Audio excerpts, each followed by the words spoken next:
this episode of our Marketing Leaders podcast, I talked to Alessandra Canavesi, Head of Marketing at AXA Investment Managers for the Alts division. And I talked to her about how less is more, how you can actually get better, more impactful results by doing less and not trying to do everything.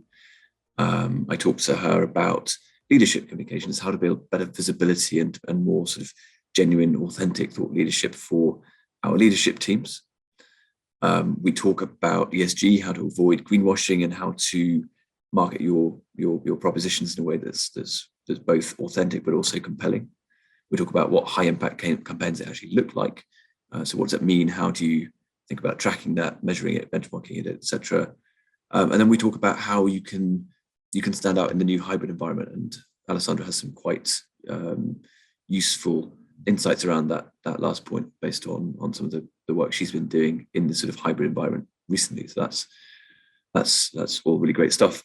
I actually met Alessandra for the first time at a financial services marketing conference we did about 6 months ago together. We were both speaking at the conference, and when I heard her speaking, I thought it'd be really brilliant to get her on the podcast to share her insights. So without any further ado, I very much hope you all very much enjoy this episode.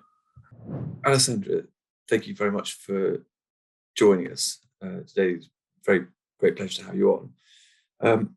Now, when we were first thinking about having this conversation, one of the things that we had been talking about, I think at the event where we met, was this idea of doing less and doing better, and kind of focusing more on quality rather than quantity.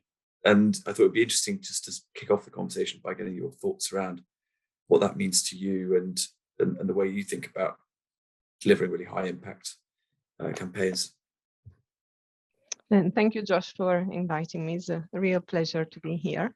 Then, as you said, I think we can very easily summarize my view, which is in this case, less is more. I think when it comes to communication strategies, we really need to try to focus on meaningful content and implement it and leverage across different channels, of course, different touching points. I also think there is a desire overall for simplicity. What you say doesn't need to be overcomplicated, doesn't need to go into the deepest depth of the subject, but it needs to be relevant.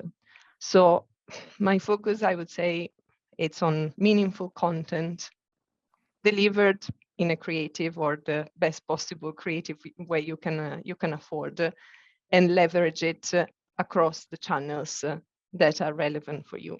So I think in the last couple of years, we have all implemented our KPIs, how we measure the effectiveness of what we do. So from my perspective, we can also leverage on the data and the information about how our communication is consumed and focus on the channels that have provided the highest level of engagement. So one of the things you're saying there is that because you're tracking the data, you're actually able to be more confident about what's working, and then you can focus more energy on the things that you know work. Yes, and also understand better how people consume the content that you push, understand the topics that work across a specific geography, across a specific target segment. So instead of try to throw the net to the widest possible audience, have more targeted and specific approach in terms of the output that you produce. No, I really like that, because I think that's something that we talk about a lot, is this idea that it takes quite a lot of confidence to actually focus on just a few things or a few campaigns, rather than trying to do everything and be everything to everybody. And I guess, you're very much aligned with our way of thinking, which is that it's the data that gives you the confidence to do that. So you know what works and for which audiences, which themes, what topics, etc., what types of content. And I would also add, know your clients, know your audience, know them by data, but also I think the human touch. And in this case, I can rely on my colleagues on the distribution channels, of course, that they know more in depth their audience, leverage on their knowledge, and understand from them what their clients value. So it's very much the art and the science. Yeah. So we were talking, obviously about content quite generally, but something that we've talked about before is how we can better sort of communicate around the senior leadership teams that we work with, the way that we can position them as genuine thought leaders in their respective spaces. It'd be good to get your thoughts on that piece as well. And in that respect, I think what is really important is define a space and own it.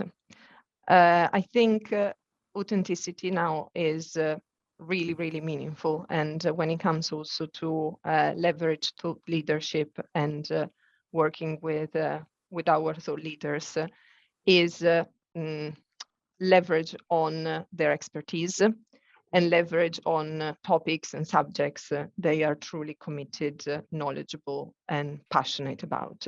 Because I think, despite living in this digital world, the audience really understands when the spokesperson owns, knows, and believes in the content.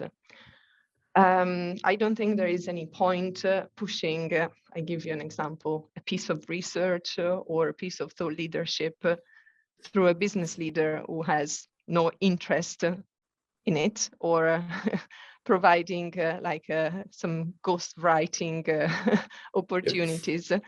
I think leadership communication is about what the actual leader wants to communicate, the values they believe in, and the passion that they have for this. And I think, again, it's important to know the people you work with, understand where their heart is, and get them to, spread the gospel about it. Yeah, I certainly think you're entirely right that if you want people to be sort of evangelical about what they're doing, there's got to be that authenticity. Yeah, I really think it's very visible, it's very transparent, and the message comes across more clearly and in a more authentic way when the leader believes and is behind it. I think one of the, authenticity is a word that we find ourselves using a lot these days, and I think especially in the ESG context as well, and the conversation around sustainability, because we so often, we're treading a fine line between, communicating an aspirational message that people want to hear, and at the same time making sure it's grounded in underlying reality. When you're thinking about communicating around ESG, how do you avoid the traps around greenwashing and all of the associated challenges there? Then it's a very, very good question, especially given that in the last 12, even 20 months, you cannot open an article or a LinkedIn post without finding the word ESG. So I think on one side, I'm delighted that there has been a raise, exponential raise in ESG related products and solution across the industry. But on the other hand, what I think has come across as very, very important is the education piece on one side, and that needs to happen at the company level. So any piece of communication around this topic needs to be thought for both internal and external purpose, because each of us becomes an ambassador for what is our belief in this respect. Second point I would put across is avoid jargon. ESG, it's a wonderful word that everyone uses, but not many people actually understand the depth of it. And connected to this, be tangible, be accurate, be specific, talk about real achievements, things that you have done and less on what you are planning to do. And make it meaningful and understanding. As I said, this is, I think, very much part of the education process. And be authentic, be humble, be honest about the fact that this is just the beginning of a long journey. And it's really reassuring to see that a lot of companies are doing wonderful work in this space and are heading in the right direction, but also be honest about where you stand on the journey. Again, this has been a topic at the forefront of my marketing content. I'm pleased to say for a long time. It's not something that we woke up at the beginning of last year and we said, oh, we need to start communicating and doing some work around it. But a lot of background work was done 3, 4, 5 years properly since I started at AXA. I also think it's very important to listen to the expert in your field. And there is an enormous learning curve that needs to happen across staff and the audience we are talking to. And understand also, use the expert to understand also the more sophisticated and technical part of what is relevant for your particular business in this space. Because they are also really, really important people so to keep the debate open, communicate achievable goals, results, and so on. And last thing, and you can probably tell, I mean, this is a topic that we've been thinking about quite a lot. There is always a lot of focus on the E aspect of ESG and less on the other letters. So I think as an industry, probably we should really think about a more holistic approach on this very, very important matter. I think you touched on a couple of really interesting things that I want to just touch on briefly. I think one was this idea that when you are at the beginning of a journey, you have to admit that and be very open about that. And that was interesting because obviously your focus is very much in the alts space, and I get the impression from talking to you and others in the industry that the alts space is not as far ahead as some other spaces in terms of thinking about ESG, and I think that's rapidly changing. But do you, to your point earlier about the sort of educative aspect of what you're doing, does that make that extra important for what you're doing? And I'm pleased to say that we have been embedding ESG criteria in the alternative space for quite a long time. And we have also put in place internally some really, really good programs to help people understand what it means at the very tangible level, so asset level. And I'm thinking about, within the alternative space, I work extensively across real estate and infrastructure, and particularly real estate, is a sector that is responsible for 40% of the carbon emissions. So there is a lot of work that we are doing there, and it's extremely tangible to reduce emission at the construction and delivery phase, and also implementing strategies in action once the building is up and running and is occupied. So just to go back to your question, I think it's probably less visible than for other sector of the financial industry, but there has been a lot of work across all different types of assets, and the work, and this is a demonstration of what I was saying, it's very specific across the different asset classes. So you can do you can really demonstrate what you're doing, for example, when you're talking about buildings, when you're talking about investing in renewable energy, in electric trains, in photovoltaic panels, but also we are looking at other activities that we could do, for example, with bond issuance for some of our funds. So the range of activities is wide, and I think can only expand. That's really helpful. Now, changing tack a bit, something that you and I both have a keen interest in is this notion of high impact campaigns and really trying to, deliver a lot of impact with, even just within a single campaign. So it'd be good to talk to you about your views on what makes a high impact campaign and what are the sort of core components, and how do you think about putting them together? Then I think if I had a solution like one size fits all, I think I would not be sharing that secret. But I think the key measure it's engagement, and I really also value the internal and the external engagement.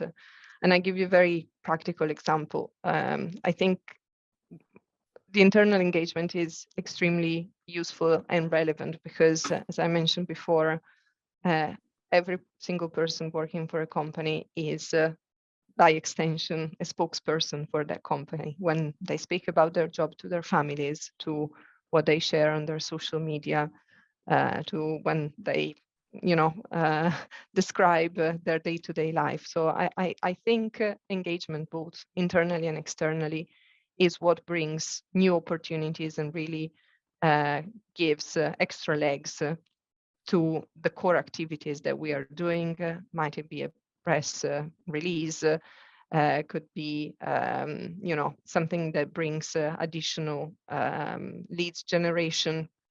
I just feel that the high impact happens when content is reshared, and that content has intrinsically, I would say, some elements that allows it to auto-generate or to I don't like to use the word going viral because in our in our industry that doesn't happen very often, but basically something that has legs and has got a legacy that goes beyond the day you release that particular piece of information, might be a press release, a post on LinkedIn, a piece of thought leadership. And again, a very useful and tangible measure of success is, of course, the level of engagement that we can track and the number of eyeballs they received.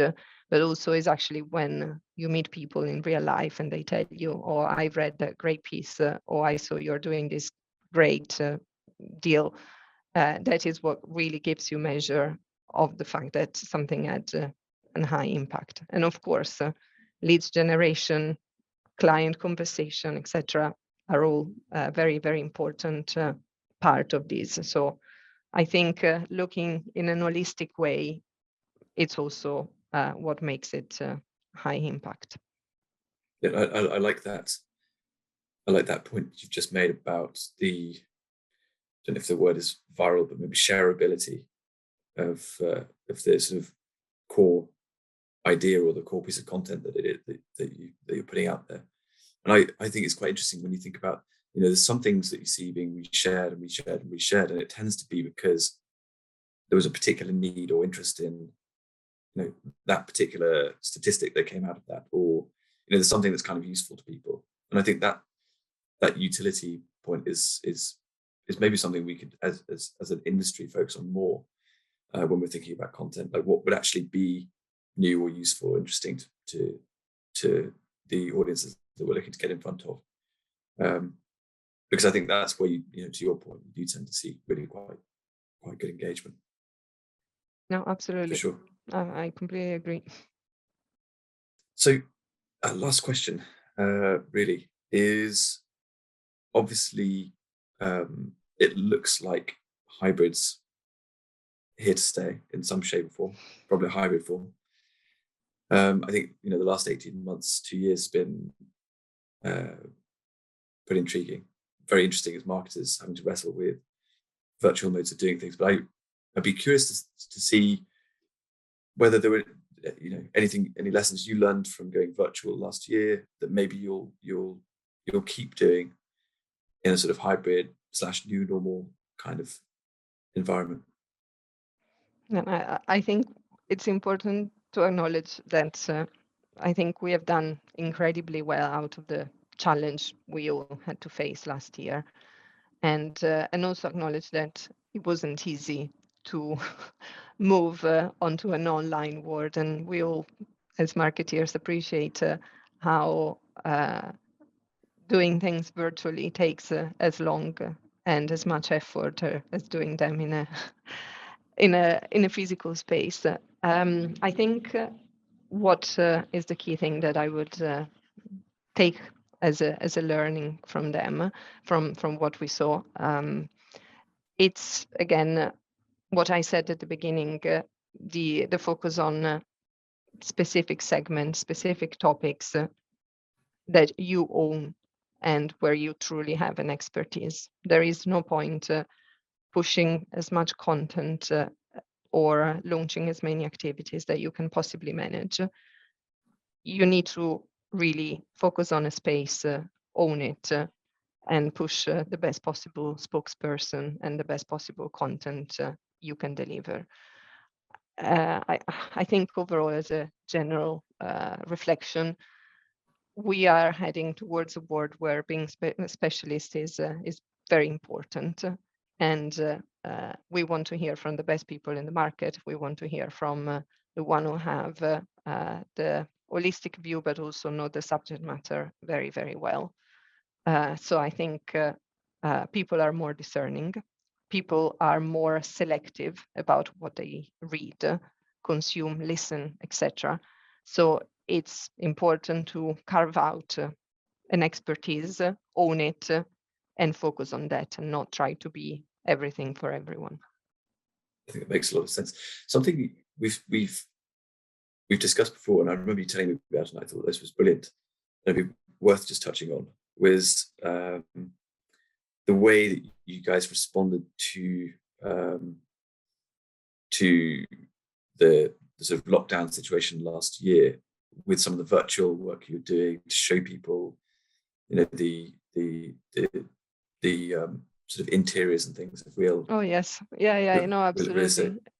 No, on the real estate side, because as part of the steps that investors normally take to commit to a specific investment, we normally take them with the help of the asset managers, the people who manage the day-to-day activities of a building, to visit them. Might they be logistic assets, hotels, offices, residential, you name it. We have the full spectrum under management.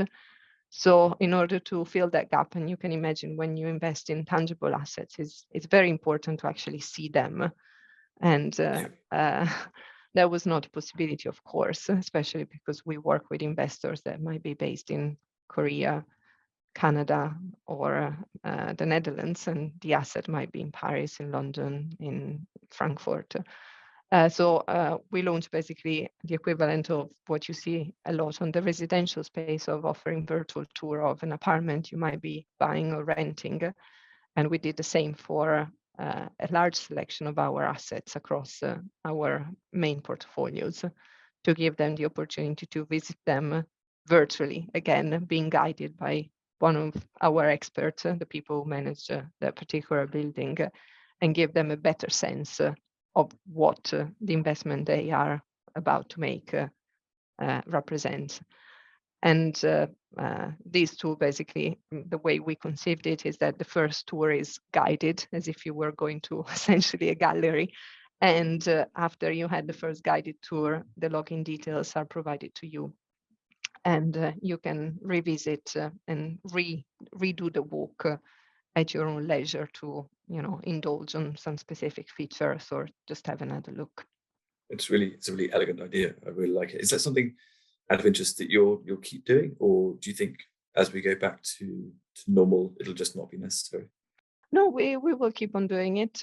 And again, this is a project that doesn't have an end, but is particularly linked with to a specific portfolio. So as we continue making investments across some key assets across Europe, the portfolio will grow, and the number of assets that will be scanned essentially will grow alongside that. I really like that, because it's a really nice example of how necessity and sometimes difficult situations breed innovation and elegant new solutions to new problems. And it's quite cool when you see them persisting into, as we go back into the sort of, if you like, the normal world. I think it's great to see that innovation continue. No, definitely. And again, if we're looking also at minimizing travels and carbon footprint, etc., it's one of the many little steps that we can take to minimize that. Absolutely. Well, Alessandra, that's been really interesting, and thank you very much for your time and sharing your thoughts as well.